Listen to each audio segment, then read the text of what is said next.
একটা জ্বলন্ত মানুষ রাস্তা দিয়ে ছুটছে, পেছনে লাঠি, সোঁটা আর মশাল হাতে কিছু সুস্থ জনতা।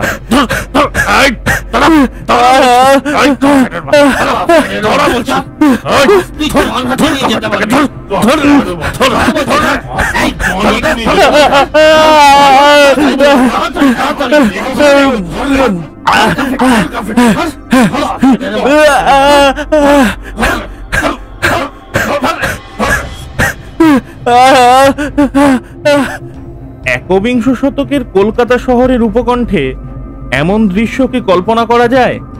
হয়তো যায় না, কিন্তু এমন একটা ঘটনা ঘটেছে খোদ কলকাতার উপকণ্ঠের শহরতলিতে।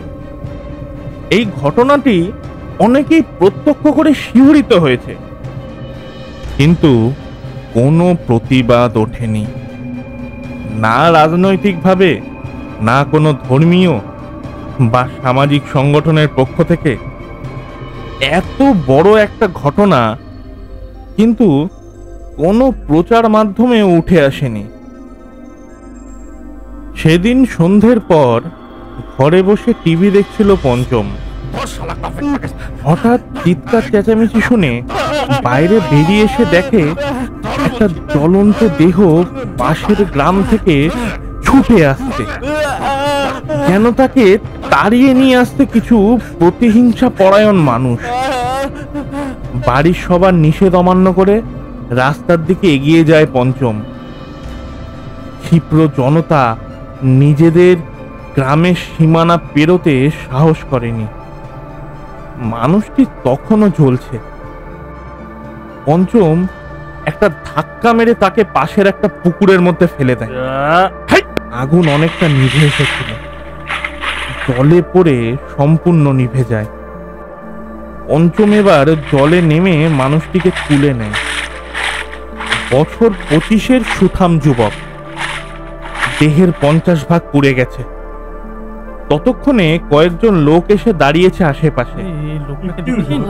বাড়ির লোকেরা নাকে রুমাল চাপা দিয়ে যে যার কাজে চলে গেল। একা পঞ্চম জ্বলন্ত মানুষটাকে রাস্তার ধারে বসিয়ে একটা গাড়ি ধরার চেষ্টা করছে। দাদা একটু থামুন না, দাদা আস্তে আস্তে, দাদা একটু থামুন দাদা থামুন। কিন্তু কোনো গাড়ি দাঁড়াচ্ছে না। মানুষটিকে এই মুহূর্তে হাসপাতালে নিয়ে যাওয়া দরকার।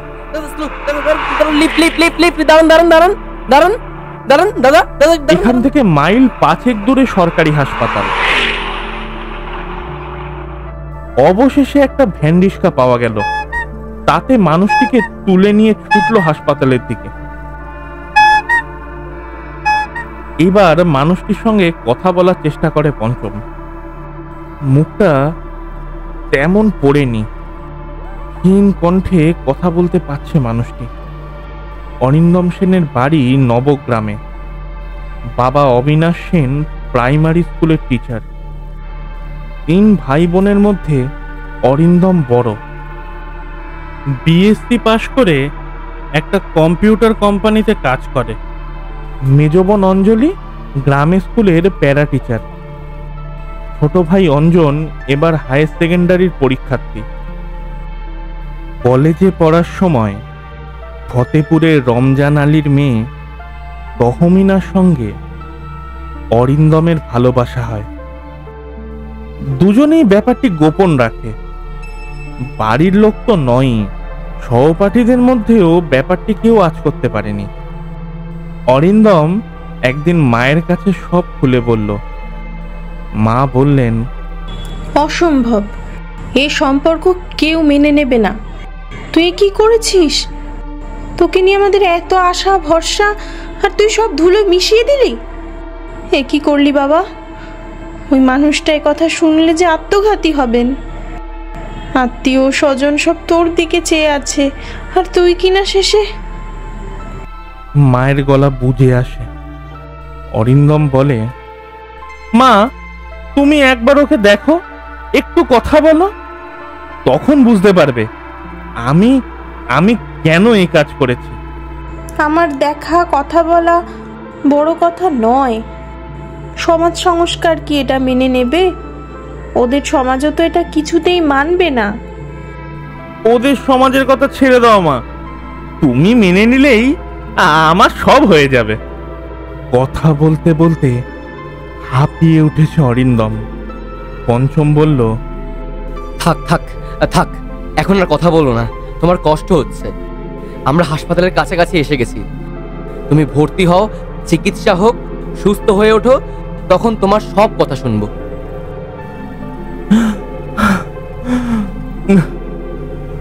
না না, যদি মরে যাই, যদি যদি আর কথা বলতে না পারি,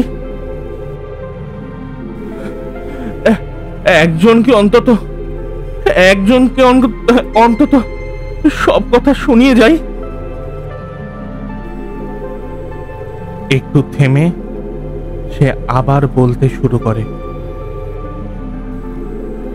মা একরকম রাজি হলেও বাড়ির অন্যদের প্রচন্ড আপত্তি। তাদের বোঝানো গেল না। একদিন দক্ষিণেশ্বরে মায়ের সঙ্গে তহমিনার দেখা করালো অরিন্দম। কিছুক্ষণ কথা বলেই মা গলে জল।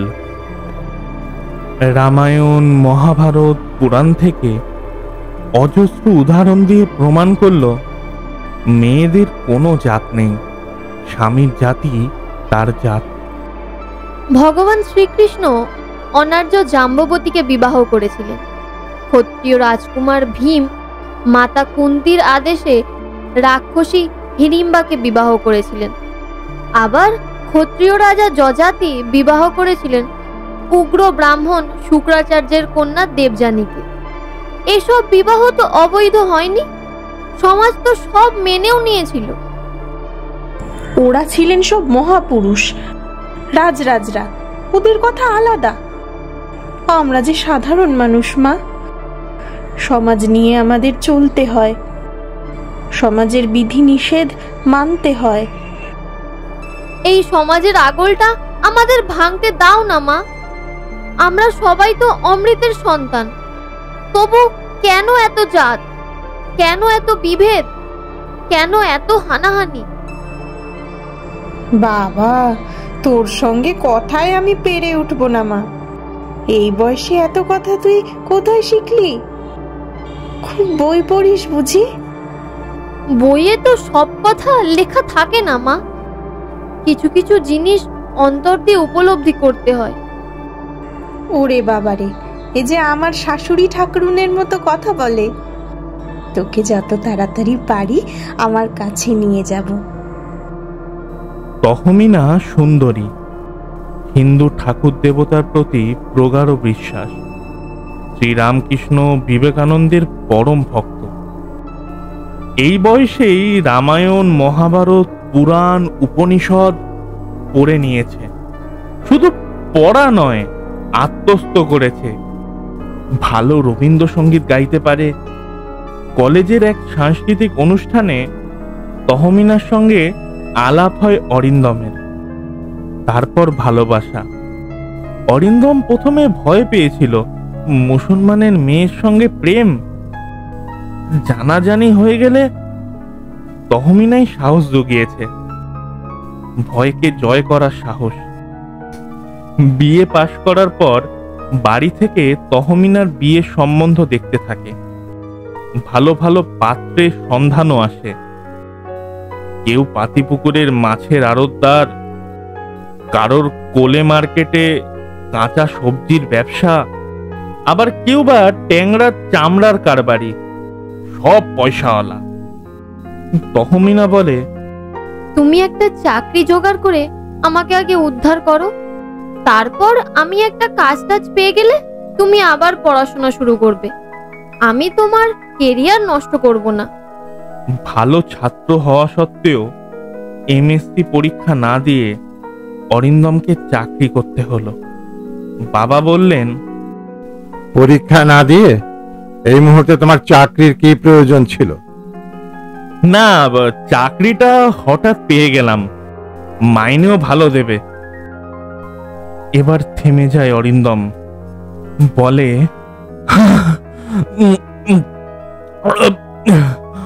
একটু একটু জল, একটু জল। পঞ্চম ভ্যানওয়ালাকে একটা দোকানের সামনে দাঁড়াতে বলে। দোকান থেকে এক বোতল জল নিয়ে অরিন্দমের মুখে একটু একটু করে ঢেলে দিল পঞ্চম। একদিন অরিন্দমের মা বাবার কাছে কথাটা পারলেন। তোমাকে একটা কথা বলার ছিল। হ্যাঁ, বলে ফেলো। খোকা একটা মেয়েকে ভালোবাসে। তাই বুঝি তাড়াতাড়ি চাকরি ধরতে হলো? মেয়েটি খুব ভালো জানো, যেমন সুন্দরী তেমনি গুণ। ও, তোমারও দেখা হয়ে গেছে? না, সেদিন দক্ষিণেশ্বরে গেলাম না, সেই দিন দেখা হলো। তা বেশ তো, এবার ঘরের বউ করে নিয়ে এসো। কিন্তু সেখানে যে একটা বড় সমস্যা। সমস্যা? তোমার এত পছন্দ, এত সার্টিফিকেট, সেখানে আবার সমস্যা কিসের? মেয়েটা যে মুসলমান। অবিনাশবাবু সোজা হয়ে বসলেন। তার মুখে কোনো কথা জোগালো না। অরিন্দম বার্নিং ওয়ার্ডে ভর্তি হলো। পঞ্চম ঠিকানা আর ফোন নাম্বার নিয়ে অরিন্দমের বাড়িতে খবর দিল। কিছুক্ষণের মধ্যে অরিন্দমের ছোট ভাইকে নিয়ে মা চলে এলেন। Police case. ডাক্তারবাবুরা খানিকটা ইতস্তত করে চিকিৎসা শুরু করলেন। পরদিন সকালে পঞ্চম এসেছে। অরিন্দমের মা ভাইয়ের সঙ্গে আলাপ হয়েছে। ওরা পঞ্চমের কাছে কৃতজ্ঞ। আয়া এসে একটা প্রেসক্রিপশন ধরিয়ে দিয়ে গেল। ওষুধ ইনজেকশনগুলি এক্ষুনি চাই। সেই সময় এলো লোকাল থানার পুলিশ অরিন্দমের জবানবন্দি নিতে। অরিন্দমের বাড়িতে একমাত্র মা ছাড়া আর কেউই এই বিয়েতে রাজি নয়। এদিকে তহমিনার বাড়িতে বিয়ের তোড়জোড় চলছে। যে কোনো দিনই তহমিনাকে পরের ঘরে চলে যেতে হতে পারে। এই সময় তহমিনা একদিন বাড়ি ছেড়ে চলে এলো। দুর্গানগরের একটা বাড়ি আগে থেকেই ঠিক করে রেখেছিল অরিন্দম। প্রথমে রেজিস্ট্রি, পরে কালীঘাটে গিয়ে বিয়ে করলো ওরা। দুর্গানগরে সেই বাড়িতে বাস করতে লাগলো। মা এসে নতুন বৌমাকে আশীর্বাদ করে গেলেন। তহমিনার বাড়ির থেকে পুলিশ কেস করেছিল, কিন্তু ভারতীয় আইনে হিন্দু মুসলমানের বিয়ে অবৈধ নয়, তাই পুলিশ কিছুই করতে পারল না। আনন্দেই চলছিল দুজনের সংসার। অবিনাশ বাবুকেও অরিন্দমের মা প্রায় রাজি করিয়ে ফেলেছিল। একটা বিয়ের দিন দেখে ওদের আবার অনুষ্ঠান করে বিয়ে দেওয়ার কথাও ভাবা হচ্ছে। তহমিনা সুন্দর সংসার পেতেছে।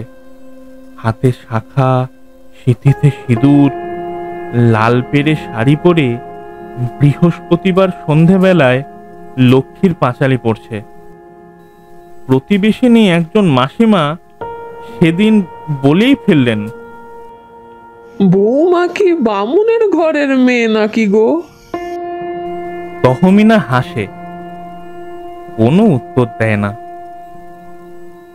মা এসে একদিন ঘর সাজিয়ে দিয়ে গেছেন।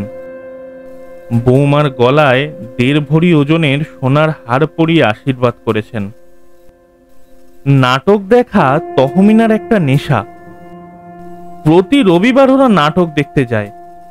কোনোদিন একাডেমিতে, কোনোদিন রবীন্দ্র সদনে কিংবা গিরিশ মঞ্চে। গিরিশ মঞ্চ তহমিনার প্রিয়, কারণ নাটক শুরু হওয়ার আগে অনেকক্ষণ গঙ্গার ধারে বসা যায়। একদিন বাগবাজারে সারদা মায়ের বাড়িতে গিয়ে সারাক্ষণ বসেছিল। সেদিন আর নাটক দেখা হয়নি। রাত্রে বাইরে খেয়ে বাড়ি ফেরা। হাসি আর আনন্দেই কাটছিল ওদের দিনগুলি। এমন সময় একদিন তহমিনার এক চাচা এলেন দুর্গানগরের ভাড়া বাড়িতে। তহমিনা তো তাকে দেখে অবাক। অরিন্দম বাড়ি ছিল। তহমিনা বলল, চাচা, তুমি? কিরে, কেমন আছিস? হ্যাঁ, ভালো। তোমরা? এই চলছে। বসতে বলবি না? তহমিনা অবাক হয়ে গেছে। সম্বিত ফিরে পেয়ে বলল, হ্যাঁ হ্যাঁ, এসো এসো, ঘরে এসো। কে এসেছে দেখো। অরিন্দম বেরিয়ে আসে। তহমিনা পরিচয় করিয়ে দেয়। আমার ছোট চাচা। আব্বা আম্মা কেমন আছে? ভালো। আর চাচি? সেও ভালোই আছে।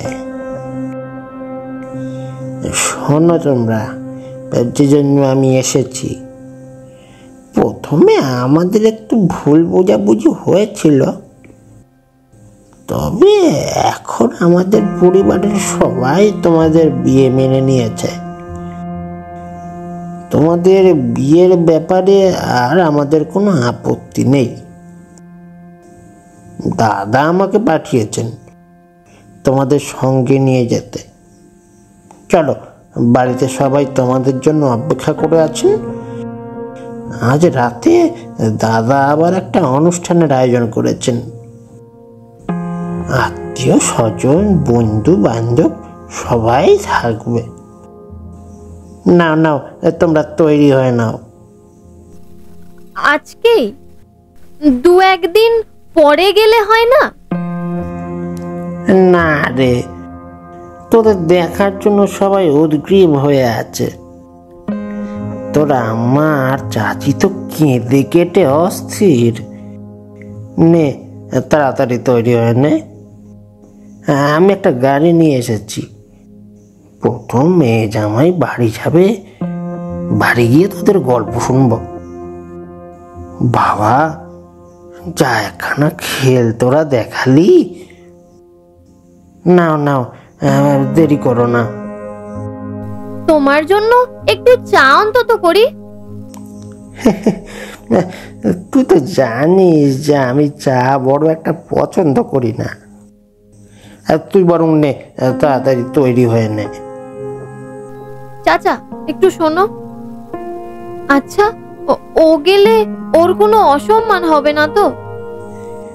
তুই কি পাগল হয়ে গেলি? তো হমি না, ও আমাদের জামাই। আমাদের বাড়িতে ওর অসম্মান হবে এটা তুই ভাবলি কি করে? হ্যাঁ, তুই ওভাবে চলে আসাতে আমাদের একটু রাগ হয়েছিল বই কি, তবে এখন ওসব রাগটা জল হয়ে গেছে।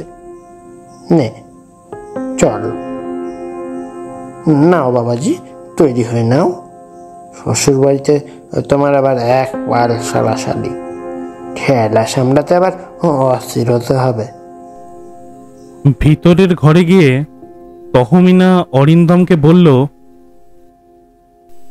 কি করব? তুমি বলো। না, তুমি যা বলবে তাই। চলো একবার গিয়ে দেখি। অবস্থা বেগতিক দেখলে চলে আসবো। যাবে বলছো? হ্যাঁ চলো, শ্বশুর বাড়ির আদরটা খেয়ে আসি।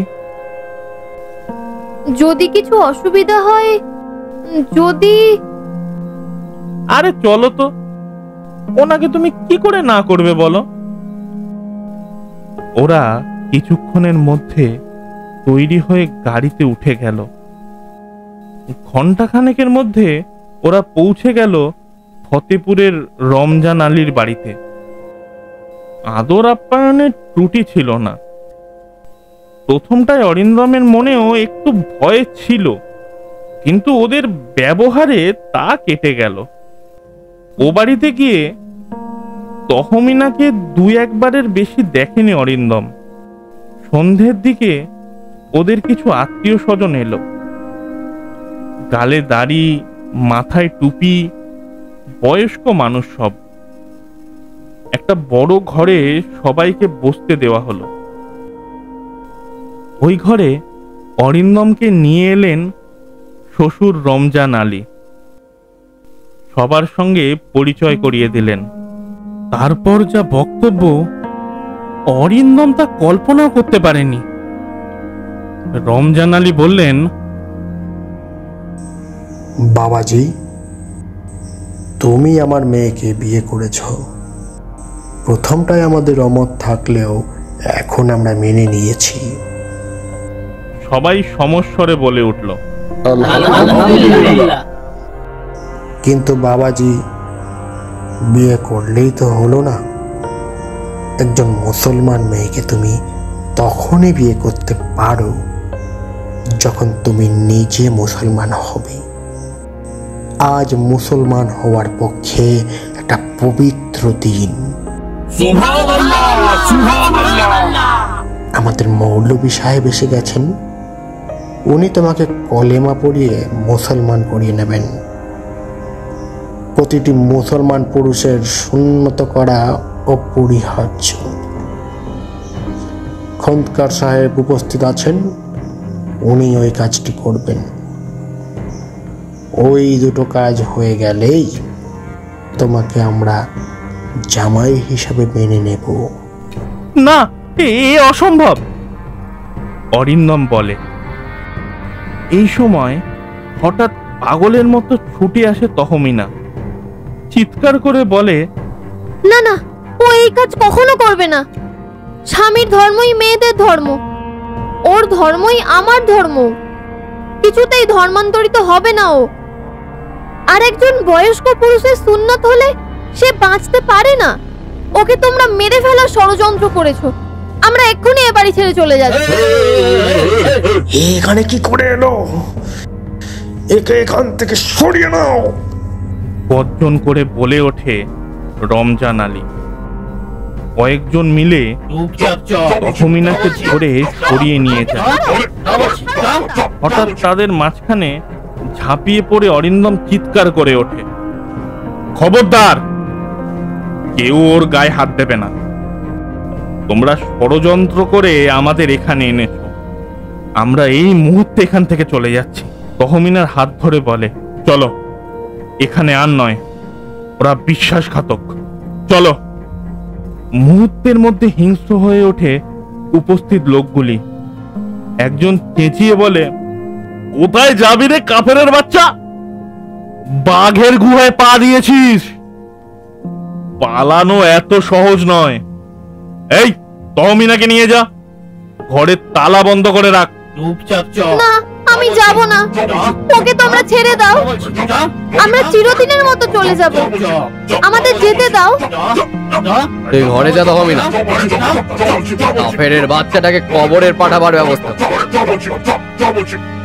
এই, তোরা দাঁড়িয়ে দেখছিস কি? নিয়ে যা ওকে। সলিমুদ্দিন চিৎকার করে ওঠে। সে এ পাড়ার মাতব্বর। কয়েকজন মিলে জোর করে ধরে নিয়ে যায় তহমিনাকে। অরিন্দম ছুটে গিয়ে বাধা দেওয়ার চেষ্টা করে, তাকেও কয়েকজন ধরে ফেলে। মাতব্বর বলে, শালা কাফেরের বাচ্চা তেজ দেখেছো? আরামজাদা, তুই শালা আমাদের সমাজের, আমাদের গ্রামের মুখে চুনকালি দিছিস। এই এই ডিব্বাটা কোথায় রেখেছিস রে? ডিব্বাটা কোথায়? এক্ষুনি বার করে নিয়ে আয়, এক্ষুনি বার করে নিয়ে আয়। শালা কাফেরের বাচ্চা।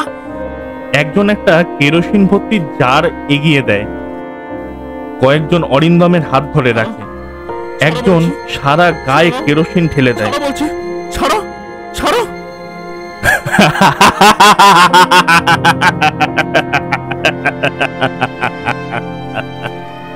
যা শালা জাহান্নামে বলে মাতব্বর তার গায়ে একটা দেশলাইয়ের জ্বলন্ত কাঠি ছুড়ে দেয়। সারা কাজ চলতে শুরু করে অরিন্দমের।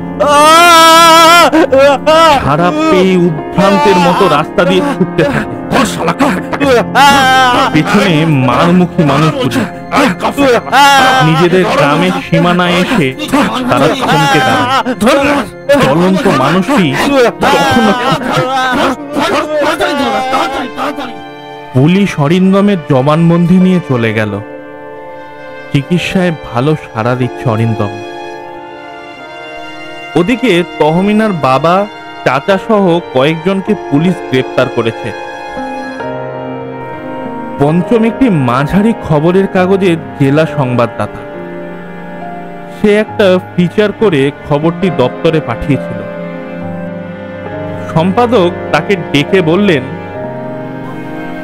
তুমি কি করে ভাবলে যে এরম একটা খবর আমাদের কাগজে ছাপা হবে? দপ্তরে ভাঙচুর হলে দায়িত্বটা তুমি নেবে? এই খবরটি নিয়ে অনেক কাগজ আর ইলেকট্রনিক মিডিয়ার দরজায় দরজায় ঘুরেছে পঞ্চম, কিন্তু সবাই মুখ ঘুরিয়ে নিয়েছে, কেউ এগিয়ে আসেনি। কলকাতার একটা জাতীয়তাবাদী সংবাদ সাপ্তাহিক সংবাদটিকে জোগাড় করে ছেপেছিল, অথচ কিছুদিন আগে প্রায় একই রকম রিজওয়ান রহমানের ঘটনায় কলকাতা তো বটেই, সারা দেশের প্রচার মাধ্যম ঝাঁপিয়ে পড়েছিল। কতজনের চাকরি গেল, কতজনকে জেল খাটতে হলো। অবশেষে অরিন্দম সুস্থ হয়ে উঠল। একদিন তহমিনা এসে তাকে ছুটি করে নিয়ে গেল। ওরা কোথায় গেল কেউ জানে না। পুলিশ কেসের আসামিরা একে একে ছাড়া পেল। এত বড় একটা ঘটনা প্রায় নিঃশব্দে বিলীন হয়ে গেল। পঞ্চম এখনো ওদের খুঁজে বেড়াচ্ছে।